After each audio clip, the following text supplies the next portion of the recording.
Our next segment is a very personal discussion with Ajay Pant, who will be discussing the vital role of true mentorship in industry and personal development. Ajay Pant is the founder of Kameron Consulting. He's passionate about promoting the development of tennis coaches. He is a master professional by both the RSPA and the PTR. He exemplifies mentorship and is an overall remarkable human being. AJ. And returning as our moderator, we have Kameron DeHart.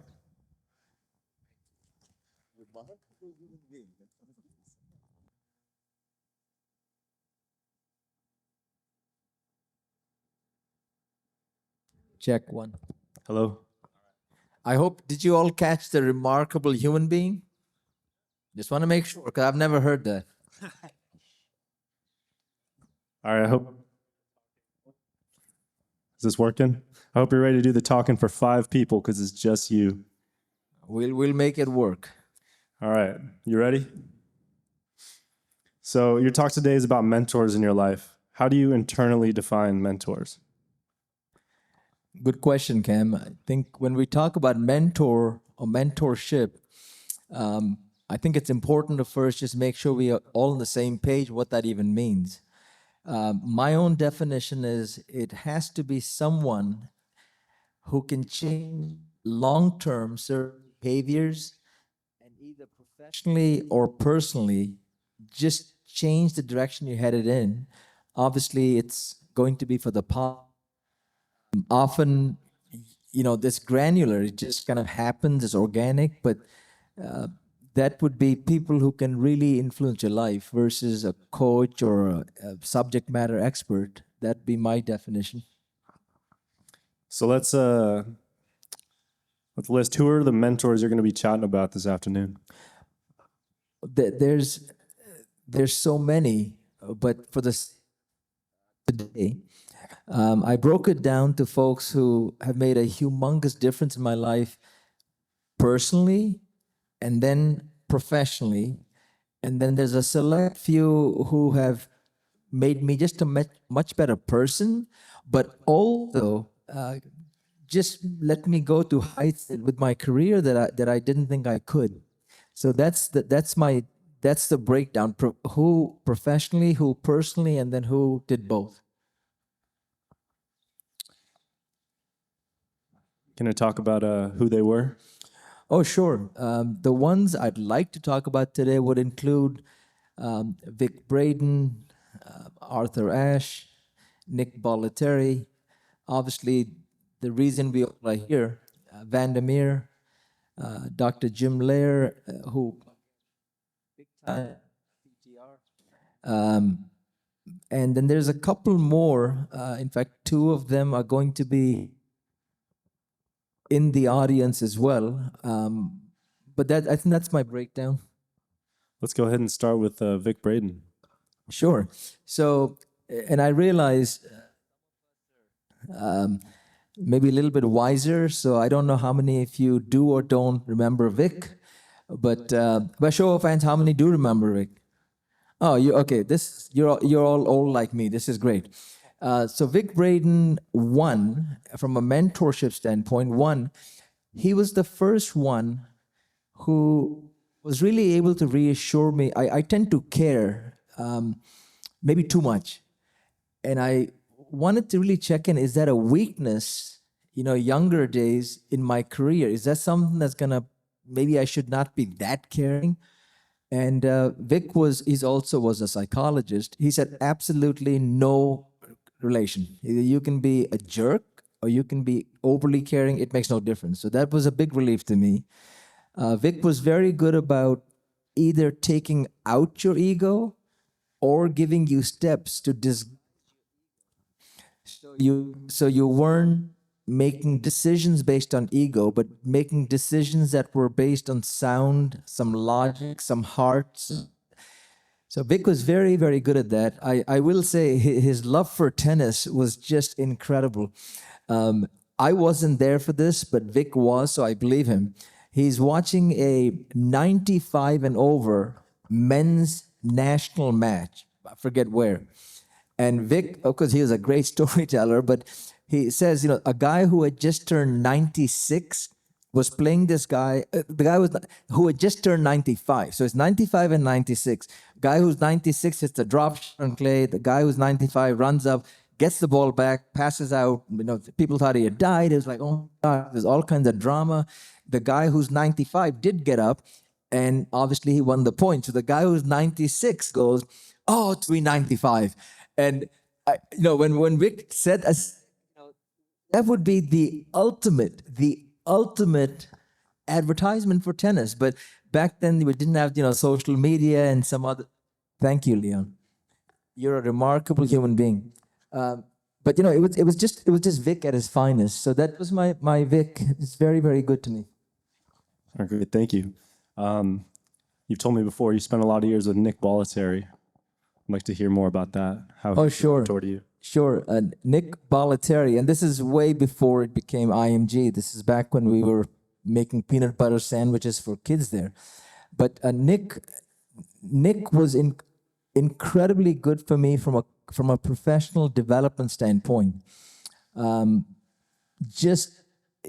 Nick was just a brilliant, and you need people like that, a self-promoter. He really wanted me to work on that because I think I failed Nick because I'm not very good at that. I'm just not, and I should be better at that. But Nick also was one of the first people. I was still in the midst of should I go to med school or not go to med school, and Nick saw something in me and just really reinforced it. And I said, okay, this is what I'm going to do. Obviously, my dad was not entirely happy with that I decided to give up med school, but Nick did that. The other thing which Nick really was great about, while he didn't say this by osmosis, I got a really good feel that when you're dealing with the world, well, they were top 10 in the world back then, including bandwagon with Agassi and Correa. We have to respect the fact, these are my words, not Nick's, that when you're dealing with an athlete at that level, these are freaks. These are absolutely, they can do things which you simply cannot do. And I really got to respect the process that you want to be very empathetic, that you can't assume people can look like that or load like that on the back hip because they can't do it. And that really helped me just get a better gauge on not being involved too much with the, who you're working with or how, who's doing what, as opposed to, are you actually a coach and do you take the time to understand your students and your audience? So Nick was good at that. And Nick, obviously, for me, one of the best things Nick ever did, he sent me up to Newark, New Jersey, because he was starting a big program across the country with Arthur Ashe. He sent me for 2 weeks. I stayed for 5 years till Arthur passed away. So the best thing also was he got me with Arthur Ashe. Of course, I was still reporting on Nick and still doing work for Nick, but I was also with Arthur Ashe. So did I give you a nice segue there, maybe? Yes. But I do have one more question about Nick. One of the last memories I have of him, he came and talked to me when I was at the Vandermeer Academy. I was visiting here during one of the PTR weeks. And he got everyone in front. I think he was over 90 years old. And he goes, hey guys, watch this. And he does a one-legged pistol squat. Did he ever teach you how to do that? No, he did not. And of course, Nick and I would have the most wonderful disagreements, including something like that. My brain goes, how is that functionally relevant for tennis? And that would just drive him bananas. He's like, why do you have to overthink everything? I said, well, I don't know, because I'm AJ. But Nick was very, very good at those kind of things. And credit to him, it all came down to tennis. And he loved the sport, just loved the sport. So, yeah, he'd probably tell you that, he's an ex-paratrooper and he trains for 10 hours a day, and because his IQ is better than yours. That's why. All right. Well, segueing back from the last thing you're talking about, let's hear more about Arthur Ashe. Well, so Arthur Ashe would come into the category of changed nothing for the career, but as a person, Arthur made a lot of us just a better person in literally every sense of the word. I was just blessed, and many of us, who got to be that close to Arthur. The biggest thing with Arthur, and I try like crazy to try and keep some of this. I'm not saying I'm at Arthur's level, but I try my hardest. One, your word is all you have. If you lose that, he would talk about monies, he'd talk about, rich, and it didn't mean anything. Your word is everything you had, and he lived that. So I try quite hard to say, if I give you my word, then I better keep it, otherwise you lose credibility. The other one with Arthur, he was very picky on this, is how you treat people. And the simple goal was, when you're talking to someone, he or she needs to feel at that time that you're fully engaged and they're the most important person you're talking to. I have seen him go literally from talking to the UN, it's a who's who at the UN, and he's talking to them. And then he goes outside, and I'm with him at that point, and he's talking to a hot dog vendor, and there's no difference in how he's handling it. Literally, it's like he's talking to them at the UN, and then to the hot dog vendor the same way. Then we get into a taxi, and the taxi cab driver knew of Arthur from Africa, and the guy comes to a screeching halt, middle of New York, and turns around and says, "Oh, you're Arthur Ashe. This is New York." And there's people sort of honk, and Arthur, of course, promptly turns, "Yes, you are." And then he had to find out more about this guy's family and what the connection was. I'm, of course, going, this is in the middle of Manhattan, there's traffic, and this is crazy people. Let's just move.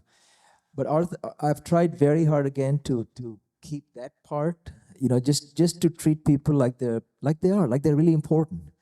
So Arthur was great with that. He was terrific at respecting and really being able to empathize with feelings. The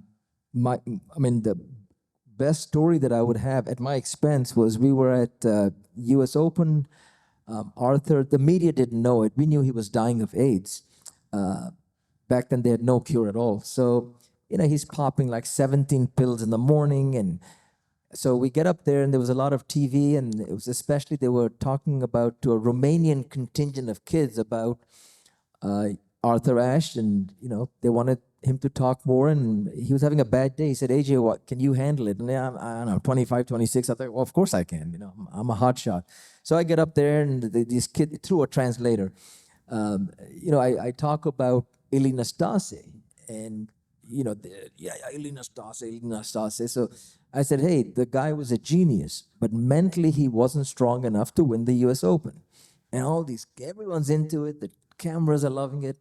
And, Arthur gets up and just whispers in my ear, "Are you sure about Nasty, Nastasia?" And I go, "Of course I'm sure." So fine. He sits down, and so that evening we're flying Chula Vista, California, and Arthur just goes, "Hey, can you call your wife, newly married, Megan?"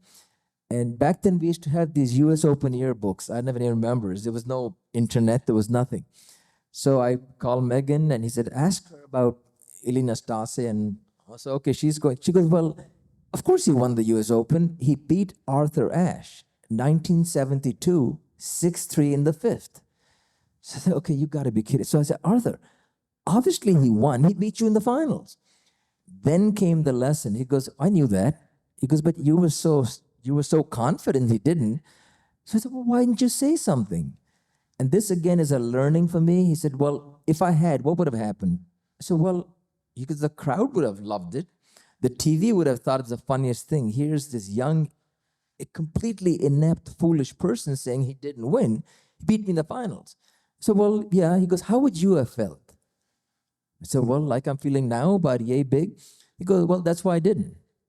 And it was an incredible moment to go, wow, he understood at that time how it would make me feel, even though he had all the trump cards there.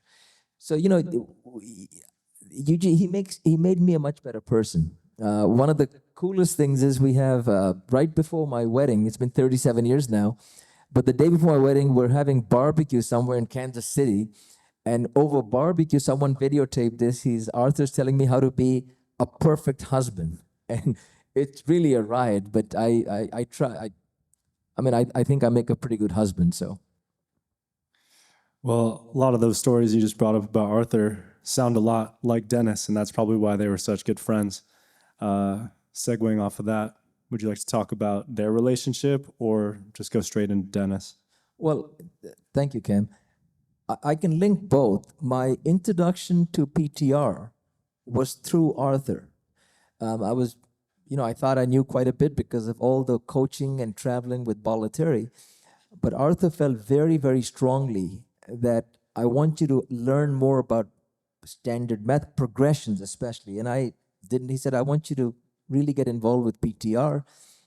Bob Davis, who some of you would remember, very, very close to Arthur, Bob made a very, very serious case that you need to. So I did. Dennis, obviously, in my case, from a professional development, was just phenomenal. The remembering names was to me was just the biggest thing, and I like to study things, so I really was keen to say, how does he do it? And there's quite a bit behind it. It's not as easy as you would think. There's quite a bit behind how and the little tricks. Obviously, standard method and progressions, just changed my outlook on everything. We were using them. Everything I designed after that, for Arthur and Nick, it was called the Ash Bollettieri. Every curriculum used standard method. We modified a little bit because of the audiences, but used it all the time. Dennis, obviously, the more I got to know him, the more I really understood how much he just loved the sport. I tend to be very serious, so Dennis was great at showing how to inject humor, but in my case, I had to be more selective. I couldn't just be, I'm not a Greg Pursuto. No one is. But I had to be very careful where I inject, but I think that was brilliant how he changed the environment so learning could happen. And I was just fascinated. Anytime I was around Dennis, I was just fascinated. One of my crazy Dennis stories doesn't involve Dennis. That's why it's maybe a little bit more special. But Luciano, who's here, and Herbert, they were nice enough to invite me to speak in Italy.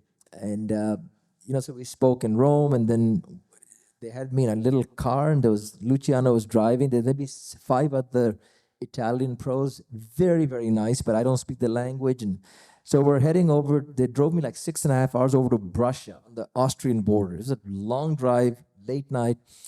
And somewhere along the way, I just asked, I said, wasn't Dennis Vandermeer the speaker here last year? And, yeah. So I said, well, did Dennis go in this car up like 6.5 hours? And the answer was, no, you're not Dennis Vandermeer. But it wasn't said in a mean way. I want to be clear. It was said very matter-of-factly, very gently. I was like, well, that's a good point too. So I think I'll just sit here, and I drank way too much coffee, so I started sweating and started shaking and everything else. But it's like he's not even here, but here I'm being told, Dennis Vandermeer, which I was fully cognizant. So Dennis was, for all of us, I suspect, just did so much good for us in terms of really understanding what coaching and by default what learning is. He certainly reinforced that point, what I already knew and I already was doing for Arthur and for Nick Bollettieri, that this is what I'm going to the rest of my life. I didn't try to be Dennis because that's just a different level of being brilliant, but I wanted to be in this business, and I'm blessed I have been. Great. Another person that was really close to Dennis, Dr. Jim Lair. Let's hear about how that affected your career. Sure. So Jim Lair, certainly in my case, was a mentor more on the personal side, but a tad obviously, especially with corporate athletes and energy management on the business side. But Doc, I'd known back from like 1984, 85 when he was with Bollettieri for a long time. But Doc was still not Dr. Jim Lair. He was like up and coming Jim Lair. So some of the summer camps, Beaver Dam, Wisconsin specifically, my job was, he was staying in a dorm. And my job was to make sure that when he was talking, I had to make sure kids didn't fall asleep. So I would just get up, because Doc was not quite what he's now, and people would fall asleep. So that was the glamour job.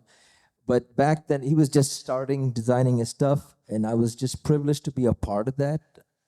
Afterwards, where Jim Lair, we've always, he's a mentor, but where Jim Lair really made a big difference was when he got into the world of situational ethics, or what he's also referred to as bracketed morality. That just was a big deal for me. What all it means, and I'm paraphrasing obviously, is when you get into, I'll call that ball out because it's match point against me, as opposed to, well, it's 30-30, what difference does it make? That becomes situational ethics. And it's really scary because when you look at some of the big corporations that just fell apart, the contention is that they really were much more involved with this situational ethics. It's okay to embezzle $10,000, but not 100,000. So I'm kind of black and white with this kind of stuff. So that was a big deal. When he started to get much more into, it's not time management, it's energy management. I'm using a fancy word. You've got to make waves, and for those of you who are familiar with Jim's work, oscillations. But when he wrote and he talked about stress for success, it's a very easy to read book, but it's all about energy management in the corporate world. And with his permission, obviously, I used quite a bit of that in training modules. It's just phenomenal stuff. And lastly, of course, and I'll also acknowledge Dr. Groppel if he's here. Between those two, the notion of what you can transfer from tennis into the corporate world, it was just phenomenal. And I was very privileged. I had the luxury of working for about 18 years with Midtown, worked alongside with Butch in a national role. And then, with Lifetime, till I retired 2.5 years ago, I was overseeing about 138 clubs for them. And it's a big company. It's a $5 billion company. We're public. But all of that, I always used the notion of how you would transfer what you have from tennis. And that was, it was very potent. So you thank, Jim Lair, and like I said, Dr. Groppel was incredibly good at that. I'm not, it's just a shameless plug, but his book, Mountains Within, Dr. Groppel's, I'm not, it's very good. It's very good as in it'll talk to you about, you can get trapped in the achievement addiction and what to do. I'll go a step further. I mean, again, he's not even here, so I guess it's fine. If any of you wants to buy his book, ever, if you don't think it was worth it, my wife's gonna kill me. Mail me the receipt, I will refund your money. How's that for a, he doesn't know I'm doing this. Remember, you need to send me the receipt. Okay, so is that good? The Mountains Within. Yeah, Jim was really amazing. Everyone you mentioned, is one common theme is that they were just so willing to help people, like for nothing. Like, for example, Jim, my dad told him that I was struggling with my college matches, and so he called me up. This guy's working with Djokovic, and he calls me and says, "Hey, I heard you're struggling with matches. Like, you want to have a chat and we can figure it out?" He helped me out, and yeah, it was pretty awesome. Are there any other mentors you'd like to mention? Yes, and to set the stage, part of the logic was that we would keep enough times for Q&A or comments or anything else, or some of you have stories as well. This is not a one-person show ever. But I did want to share one Jim Lair story, which he'd be okay with it. But remember, this is the guru of mental toughness. I mean, this is what we all talk about. We did a little exhibition match down in Bollettieri's, and on that given day, for that one set, I had a win. When the kids were all gone, everyone was disbanded. Doc, mental toughness guru, walks over and throws his racket over the fence, and then comes to me and was really quite upset. And I was like, well, I don't know what to say, because you're Dr. Jim Lair. You threw your racket over the fence. But it was really cool because he said, understand, I believe in this. I write it. I'm also a human being. So this is exactly what I talk about. I said, well, Doc, again, I tend to be painfully objective. I said, yeah, but it couldn't be that spontaneous because you waited till the kids were gone before you threw your racket. And I said, no, it was just one of those. But he was I really admired about him. He was not scared to acknowledge, hey, I'm just a human being. And, it was just incongruous with, this is Dr. Jim Lair, the guru. I think we played again one time, and I think he got me that time. So we were all smiles and everything else. You asked some other folks. So let me set the stage by saying, if you are going to be a mentor, in my definition, it is you will be drained physically, mentally, and in terms of time. This is not something for the weak. I mean, if you're going to be a mentor, I take it that seriously. So I'm notorious when people just call and say, hey, you're kind of old and you've kind of done some decent things. Can you be my mentor? And my answer is no. That means you can call me as much as you want. I'd like to help you. But mentor means I got to spend so much time, and mentally I'm going to be drained, and physically at times you have to spend time. And it's difficult. I've had the privilege and the pleasure of mentoring a lot of people, especially in the workplace. And I'm kind of proud of my record in 37 years of doing this, in managing people, and except for three, all the other ones I've been around, if I was promoted or if I left the company, they took my spot, and in most cases they went higher than me with the company, because I take mentoring. There's three that didn't, so I can't say it's 100%. It's not, but I really take pride in this. If I commit to, I will be a mentor, I'm making a commitment, and I don't take it lightly. So in that vein, there are three people who have changed me for the better, personally and professionally. That again is just a different level. The first one is Alan Schwartz. I know some of you know Skip Hartman obviously knows Alan very well. But Alan founded TCA, he ran TCA, and just for many of us was like a no-nonsense dad. But Alan cared so deeply about people. And the business side, I mean, he was just brilliant. But when you combine those two things, it makes it very, very special. And it wasn't just me. There's a lot of people at Midtown who Alan just did that for. The other person who, in the world of business, but also personally, just has been very, very good to me, is Doug Cash. He's around here. I think he worked with Alan and ran TCA for a long time. He's very, very special. He also, if he was here, I'm glad he's not, because he'd make some silly joke at my expense. I'm guaranteeing it. And then, I'm very picky on studying kinds of leaderships and mentors. And the days of looking at, this Rambo-like scenario that they're tough and lots of rah, rah, rah. We know there's enough data to suggest that's kind of outdated. And in that vein, there's two people who I would say are some of the finest quiet leaders. They're mentors, they're leaders, but they're quiet. They don't ever drop names, they don't talk about themselves, but they're frightfully good. And there's two of them who are here. I'm not going to suggest we stand up or anything, they start clapping, but one is Butch Staples. I think most of you know Butch. He is a quiet leader. I hope and I pray that I can just become more and more the way he handles himself. Self-effacing, humble, brilliant, but never, ever, ever talks about himself. The other one is a friend, mentor again. Tongue-in-cheek, I call her the Velvet Hammer, which is Jean Mills. Again, there's no name dropping, there's no nothing, it's just very quiet. But I respect people like that. For me, it's been personally, professionally, you can really grow in that scenario. Should we open it up to questions? Sure, yeah. Anyone have any questions for Mr. AJ? Or comments, anything else? Anything. I think Jorge mentioned, oh yeah, AJ's feeling nervous. So if you want to come down in your underwear, Jorge, he gave us that offer beforehand. No, okay. Yeah, yeah. No, he's good.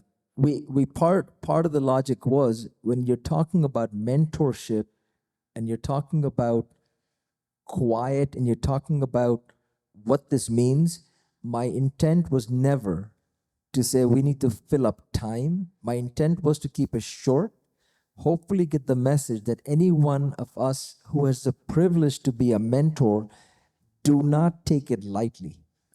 Dennis did not. We're all here. We were seeing it in my life. A lot of them, it just changed my life. But it's a serious commitment, and I don't want to ever cheapen the word and say, "Well, you're mentoring. You're mentoring." You might just be a coach. You might be helping. Mentoring is a different world. So I just want to acknowledge Cam. You can give him a big hand for sure. We've known this young man since he was a little bitty kid, and I was telling Karen and Ken that yeah, there's all kinds of good things, but he's a very nice and a very sincere young man. That impresses me. Thank you all for coming. Enjoy the rest of your time here. Thank you. Thank you. You too.